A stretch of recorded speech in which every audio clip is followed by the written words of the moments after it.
Excella వారి global study abroad summit 2023 April 9th hotel హరిత Kakatiya Hanamkonda entry free.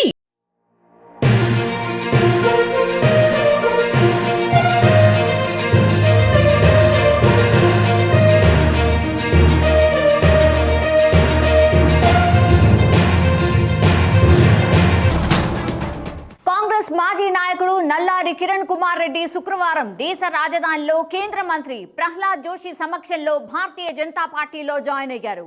బీజేపీలోకి చేరిన వెంటనే మాజీ పార్టీ నేతలపై పలు వ్యాఖ్యలు చేశారు.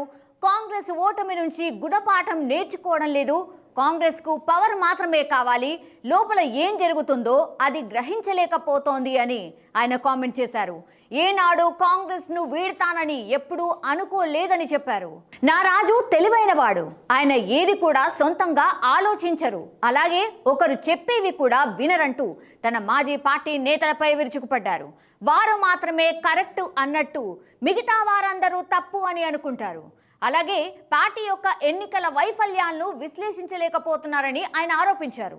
అంతేకాకుండా కాంగ్రెస్ అన్ని రాష్ట్రాలను దెబ్బతింటోందని, ఆ పార్టీ తీసుకునే తప్పుడు నిర్ణయాల వల్లే తమ పేరును కోల్పోవడానికి ప్రధాన కారణమని ఆయన చెప్పుకొచ్చారు. 2018 తన పార్టీ విఫలమైన తర్వాత అతను తిరిగి కాంగ్రెస్కు తిరిగి వచ్చాడు, కానీ రాజకీయంగా నిష్క్రియంగా ఉన్నాడు.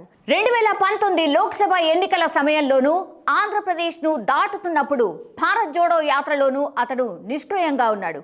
ఈ సందర్భంగా ఆయన మాట్లాడుతూ బీజేపీలోకి నన్ను ఆహ్వానించినందుకు ధన్యవాదాలు, మోడీ నాయకత్వంలో పనిచేస్తా, బీజేపీ నేతలు పార్టీ కోసం కష్టపడి పనిచేస్తారని ఆయన పేర్కొన్నారు.